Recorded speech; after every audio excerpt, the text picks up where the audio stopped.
ఇప్పుడున్న పెళ్ళైన జంటల్లో దాదాపు ఒక 10 మందికి పెళ్ళైతే 9 జంటలు ఈ సంతానలేమి ఇన్ఫెర్టిలిటీ తోటి బాధపడుతున్నారు. సో దీనికి రీజన్స్ ఏమి అని ఒక్కసారి చూస్తే దాదాపు 10 కారణాలు ఉంటాయి. ఒకప్పుడు ఒక 30-40 ఏళ్ల క్రితం తీసుకుంటే ఈ సంతానలేమి అనేది అంతగా లేదు. కానీ ఇప్పుడు మన మారిన జీవనశైలి, మనం తీసుకుంటున్న ఫుడ్ వల్లనే ఇన్ఫెర్టిలిటీ సమస్య, సంతానలేమి అనేది చాలా కుటుంబాలని బాధిస్తుంది. దీనికి కారణాలు కనుక ఒకసారి తెలుసుకుంటే మనము ఈజీగా పరిష్కారాన్ని తెలుసుకోవచ్చు. సో ఫస్ట్ కారణం వచ్చి ఒబేసిటీ. ఎవరైతే ఒబేసిటీ తోటి బాధపడుతున్నారో, అది వైఫ్ కావచ్చు, హస్బెండ్ కావచ్చు, మేల్ కావచ్చు, ఫీమేల్ కావచ్చు, వాళ్ళకు స్పెర్మ్ కౌంట్ తక్కువ ఉంటుంది. ఇక్కడ ఆడవాళ్ళు అయితే ఒబేసిటీ తోటి వాళ్ళకి హార్మోన్ ఇంబ్యాలెన్స్ అనేది వస్తుంది. కాబట్టి ఇది ఫస్ట్ కారణంగా తీసుకోవచ్చు. రెండోది వచ్చి ఎవరైతే సాఫ్ట్వేర్ జాబ్స్, ముఖ్యంగా సిట్టింగ్ జాబ్స్ చేస్తారో వాళ్ళు టైట్ జీన్స్ వేసుకుంటారు. అంటే వాళ్ళ జీన్స్ ప్యాంట్ వేసుకోవడం వల్ల టెస్టికల్స్కి ఊపిరాడక, ఒక విధంగా ఆక్సిజన్ గాలి అందక అక్కడ ఉండే స్పెర్మ్ అనేది చనిపోవడం జరుగుతుంది. ఇది రెండో కారణంగా తీసుకోవచ్చు. టైట్ బట్టలు వేసుకోవద్దు.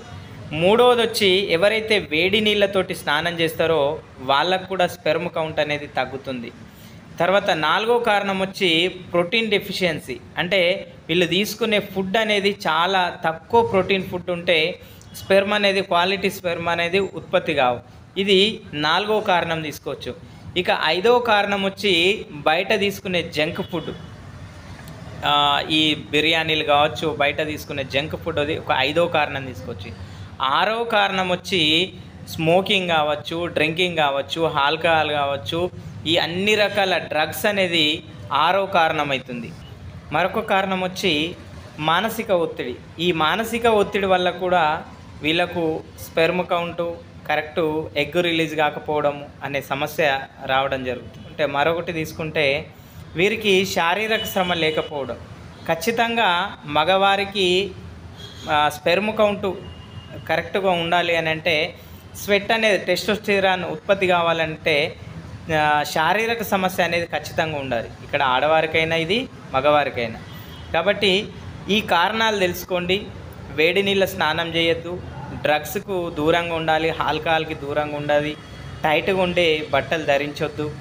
ఈ విధంగా చేస్తూ మంచి ప్రోటీన్ ఫుడ్, అంటే వీళ్ళు ఎవరైతే సంతానాన్ని కోరుకుంటారో వాళ్ళు ఒక 70% రా ఫుడ్, అంటే వండని ఆహారం తీసుకోవాలి.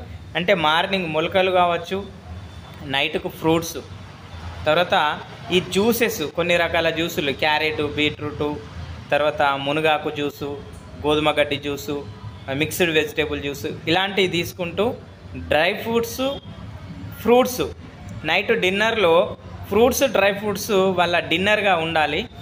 ఒక మధ్యాహ్నం మాత్రమే వాళ్ళు వండిన ఆహారం తీసుకుంటూ మంచి యోగా, ఎక్సర్సైజు, ధ్యానం చేస్తూ, మంచి పాజిటివ్ థింకింగ్ చేస్తూ కొన్ని రోజులు అని అంటే ఒక 3 to 6 months కనుక ఈ మెడిసిన్, అంటే స్పెర్మ్ కౌంట్ పెరగడానికి కొంచెం ఆయుర్వేదిక్ మెడిసిన్ వాడితే ఖచ్చితంగా 100% సహజ సిద్ధంగానే వీళ్ళకు సంతానం కలిగే అవకాశం ఉంది. దీనికోసం హాస్పిటల్లోకి వెళ్ళి ₹1000 ఖర్చు చేసుకోవద్దు. Thank you very much.